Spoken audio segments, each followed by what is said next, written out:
The assumption that people have is that in a viral pandemic, all groups are going to be equally affected by the virus. However, there's no reason to believe this to be true about pretty much anything.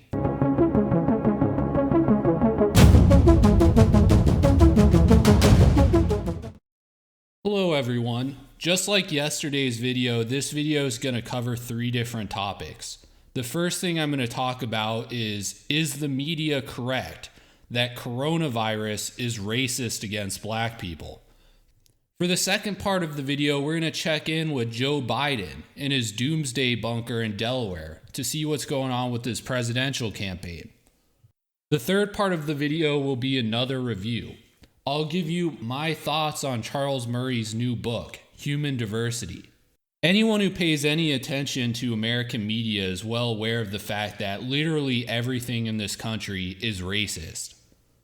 All of our country's institutions, we're told, are deeply racist. Academic subjects like mathematics is also racist. Any sort of social norm like punctuality is inevitably going to be racist. And of course, the American people themselves are deeply, deeply racist, according to the US media. So it isn't all surprising that the latest thing to be deemed to be racist is none other than the coronavirus. This comes as the percentage of reported deaths due to COVID-19 in Louisiana, as well as the Chicago metro area, disproportionately affect black people. 70% of deaths in both Louisiana and Metro Chicago are African Americans. Picking up on this disparity, the mainstream media quickly concluded that this must be a result of racism. The situation on the ground must be something along the lines of black people end up in the hospital, they can't breathe, they ask to be put on a ventilator, and the doctor tells them, sorry, sir, that ventilator is reserved for a white man. And then the black person dies of racism. That's what the mainstream media believes is happening right now, and it's what they want you to believe. But of course, anyone who spent any time living in America knows that this is completely ridiculous. Are we seriously supposed to believe that hospital administrators or doctors are making sure that ventilators only go to treat white patients? Are we supposed to believe that it's the KKK running these hospitals?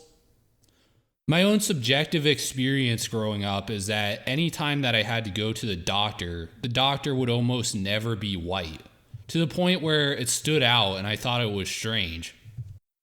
So recently I decided to look up what percentage of medical doctors in the United States are white. It turns out only 56% of doctors in the United States are white. 43% are minority. When it comes to physicians in the United States, white people are vastly underrepresented. But how could this possibly be the case, given how racist the United States is, given how racist our institutions are, and how racist mathematics is, which is something doctors are required to be familiar with? Well, in order to become a doctor in the United States, you have to graduate from an accredited medical school. After that, you get licensed by the American Medical Association, which serves as sort of like a guild for doctors. The American Medical Association is very protective over people who become doctors, which makes sense if it's working as some sort of guild. Therefore, it sets very strict requirements on what it takes to become a doctor in the United States. This protects the wealth and prestige of the people who are licensed doctors. As a result of this, it's actually easier for people to become a doctor in a foreign country and then move to the United States than it is to actually graduate from a US medical school.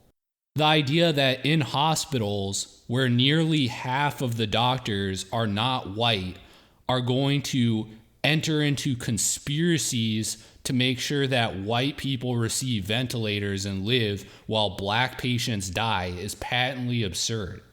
If you are a medical doctor that came to the United States from Africa, why on earth would you be complicit in such a conspiracy? So, what is the reason behind these big disparities in the amount of black people dying in Chicago and Louisiana? Isn't the fact that black people are dying at a much higher rate indicative that there must be some sort of causal connection, that racism must be in place somehow? Well, no, because you're operating out of an incorrect assumption. The assumption that people have is that in a viral pandemic, all groups are going to be equally affected by the virus. However, there's no reason to believe this to be true about pretty much anything. As Thomas Sowell wrote in his recent book, Disparities in Discrimination, it's a mistake to assume that anything that happens is going to affect all racial and ethnic groups equally, because ethnic and racial groups are not uniformly distributed among any community. For example, when Italians immigrated to the United States, they didn't equally disperse themselves in every single city and town in the entire country. They tended to congregate in certain specific geographic locations.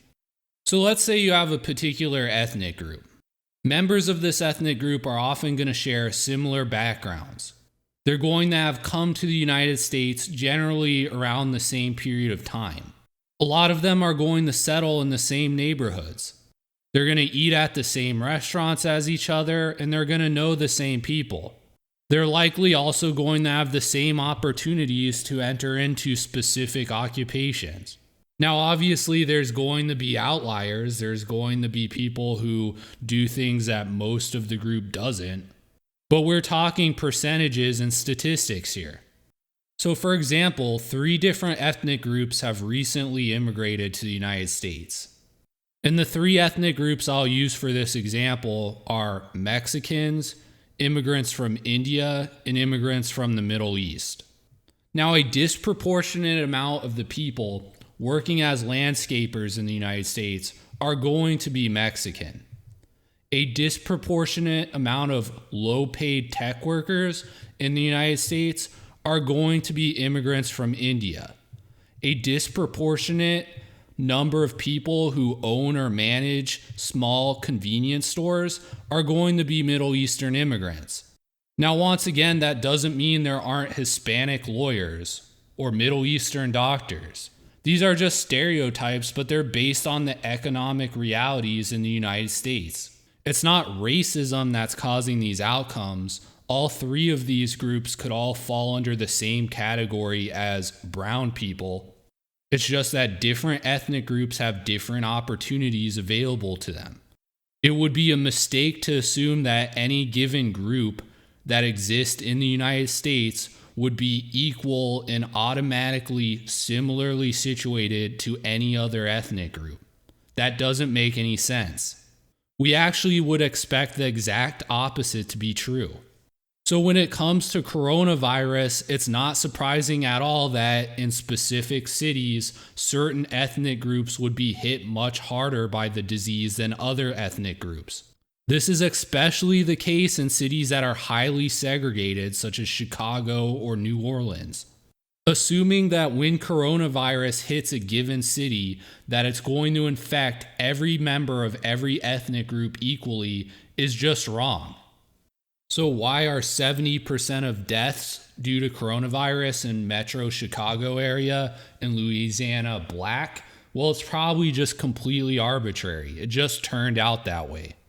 When reading about this issue, I did stumble upon an editorial from a science blog written by an African American woman living in Metro Chicago area right now.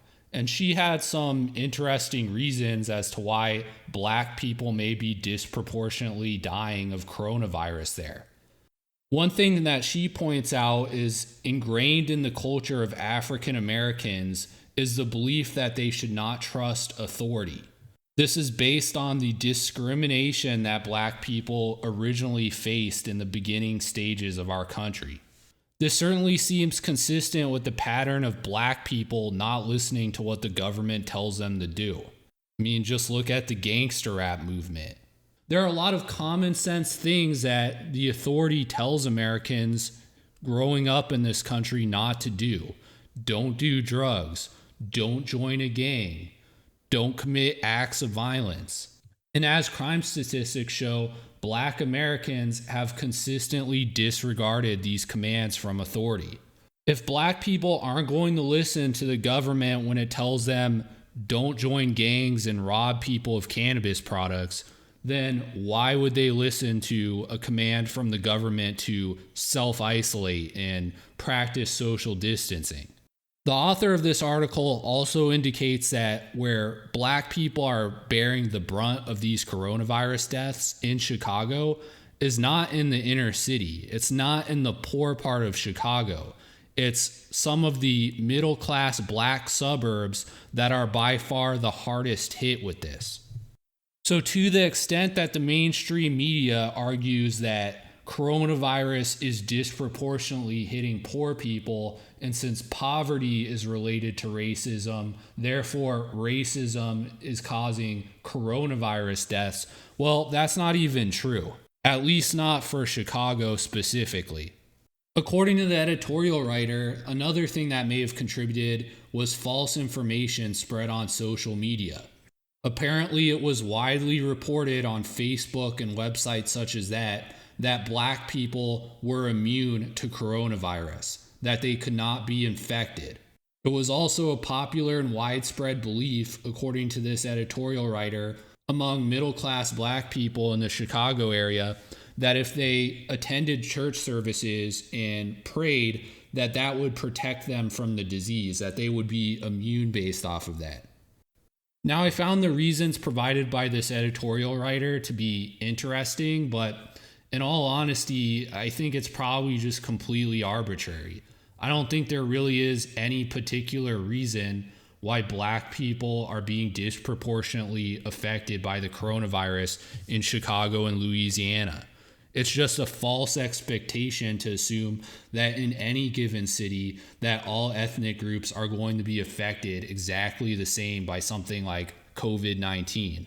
So let's move on then to the second part of this video and listen to an inspirational message from presidential candidate Joe Biden. The case where we cannot let this, we've never allowed any crisis from the Civil War straight through to the pandemic of 17, all the way around 16.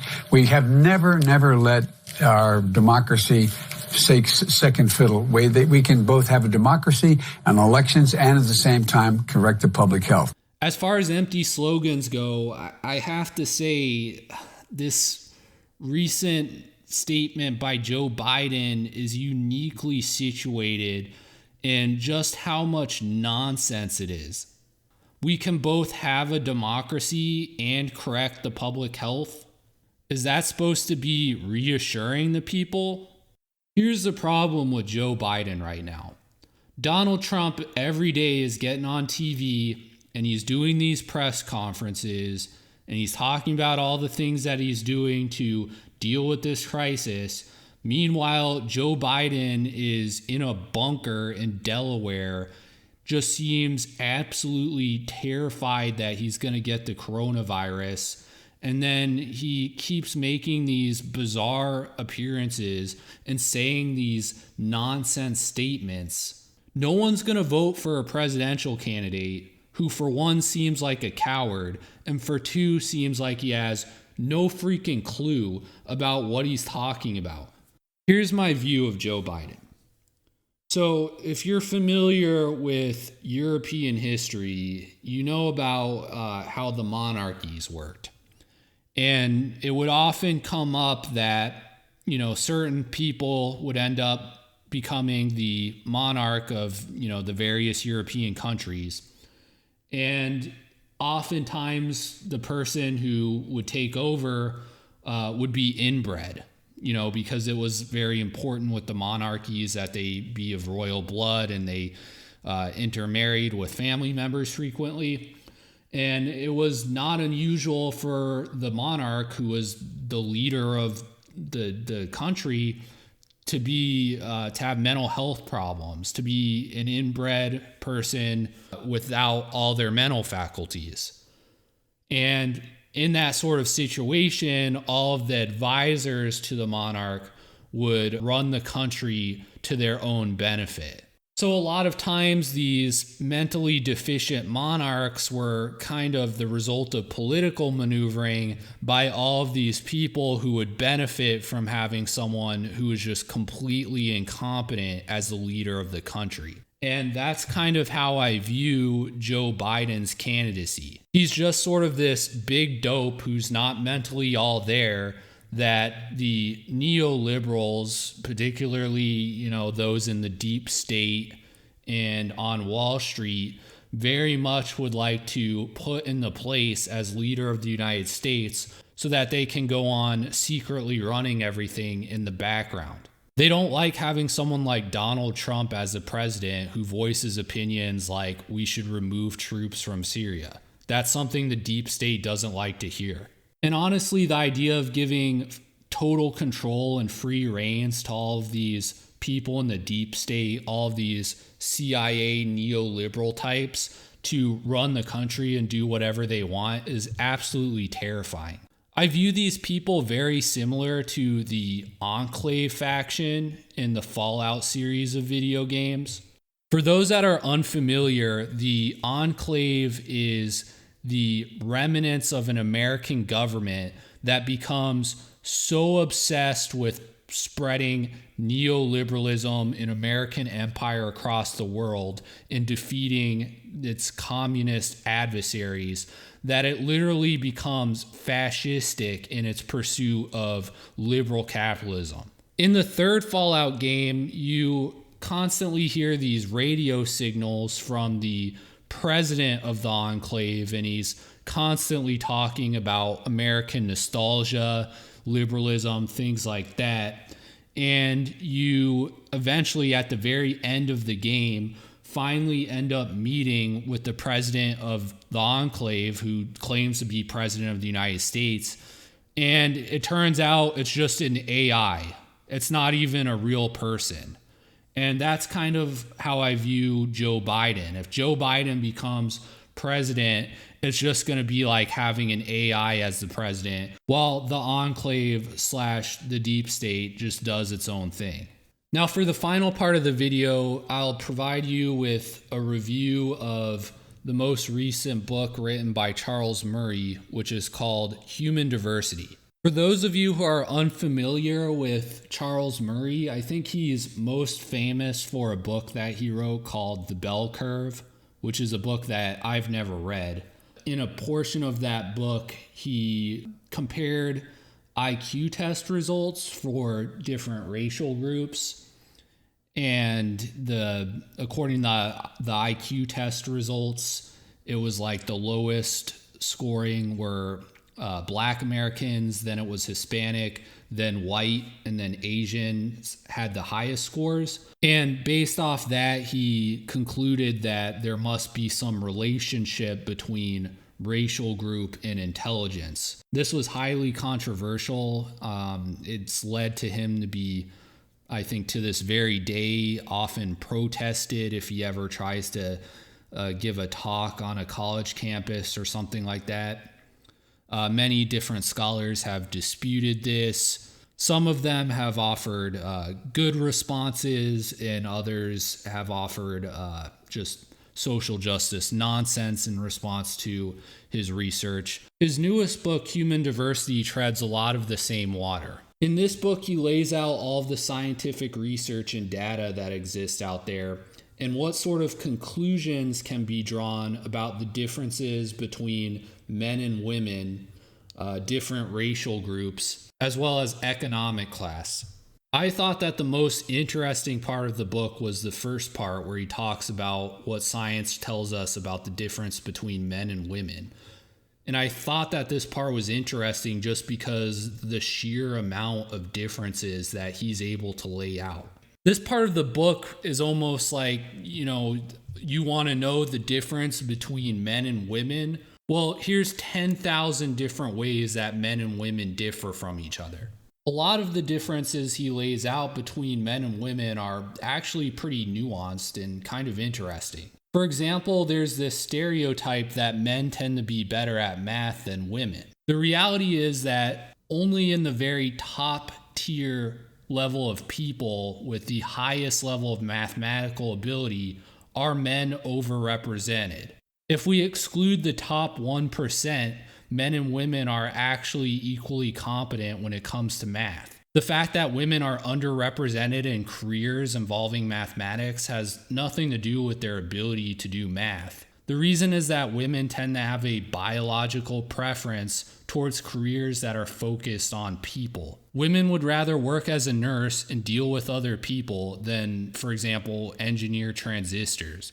Another interesting thing that he talks about in the book is that according to research in feminist countries, countries where women have been more liberated and given more freedom, women are actually more likely to enter into occupations that are traditionally held by women. Apparently, liberating women makes them more likely to conform to gender roles, not the opposite.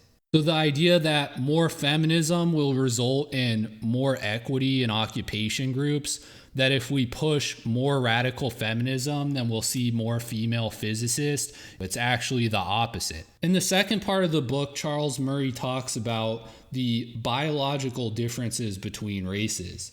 And this section of the book, if you're expecting some real bombshells here, you're going to be disappointed.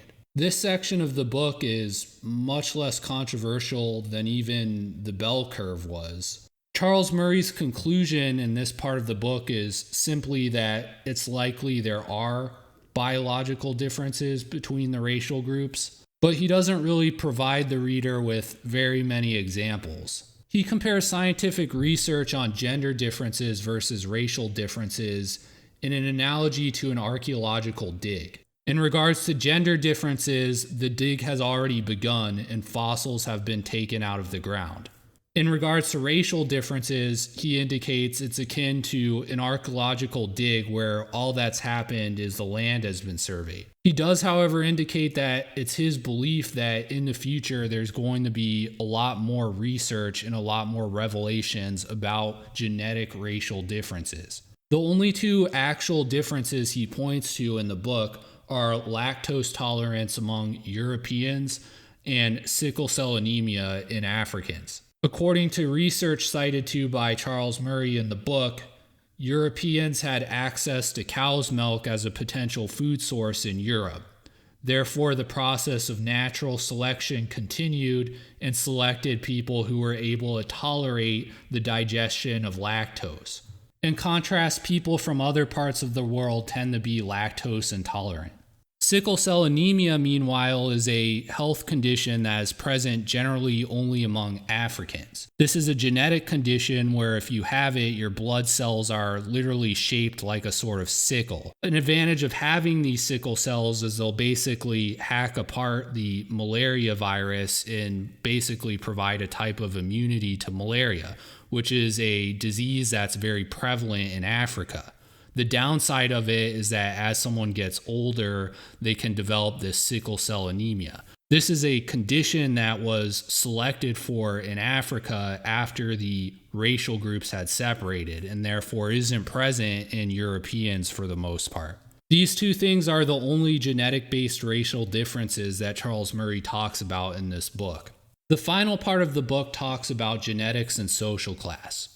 And this part of the book is very derivative of and similar to a previous book that Charles Murray wrote called Coming Apart, which is a book that I had previously read before. Since World War II in the United States, we've been ranking people largely by academic performance and intelligence, and it's caused people to separate into these completely distinct classes. The upper class passes on inherited advantages, good genes, good cultures to their offspring, while the lower class continues to replicate itself through passing on bad genes, bad habits, bad cultures, and things like that. Charles Murray lays out numerous different types of education policy that's meant to help lower class people rise up and climb the ladder to maybe become middle class or upper class.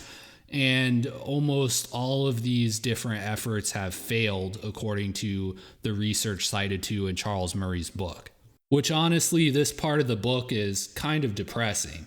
Now, Charles Murray is a libertarian, so you may be wondering, why am I reviewing his book? Why would I even read his book, given if you watch this YouTube channel, you know there's nothing I can't stand more than libertarians.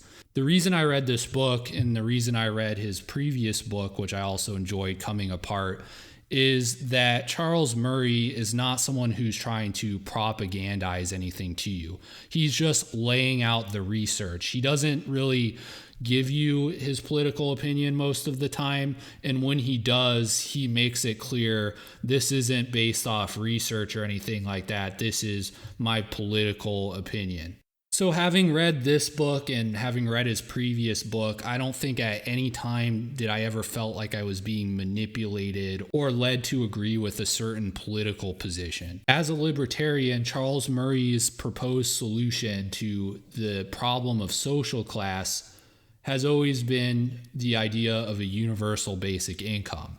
Charles Murray promoted this idea long before Andrew Yang's political campaign. I myself am not really in favor of a universal basic income. I would rather see this issue addressed by less emphasis on ranking people by their intelligence level and academic ability.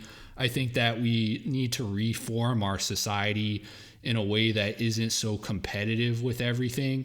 However, a universal basic income may be better than nothing. It certainly sounds like it'd probably be better than our current welfare state we have. And in regards specifically to the viral pandemic, then I think during at least the time where the government is shut down, a universal basic income on at least a temporary basis would probably be a good idea. So in conclusion, would I recommend that you read Human Diversity? I would say yes. Just the gender part of the book alone is really interesting and makes it worth reading, in my opinion. The part of the book focused on racial differences is a little bit disappointing, especially after you have this robust discussion of all of the research and the ways men and women are different from one another. But if the research isn't out there, it isn't out there. It's hard to fault Charles Murray for that. The social class part of the book is also interesting, although if you've read Coming Apart, I think it'll be covering a lot of the same ground that book did. But if you haven't read it, I think that part you'd find pretty interesting as well. Anyways, that's all I've got for this video. Let me know if you like this video, if you like the format of me covering 3 different topics. I don't know what the future of this YouTube channel is going to be at this point, but if people like it, then they should let me know and subscribe to my channel. Thanks.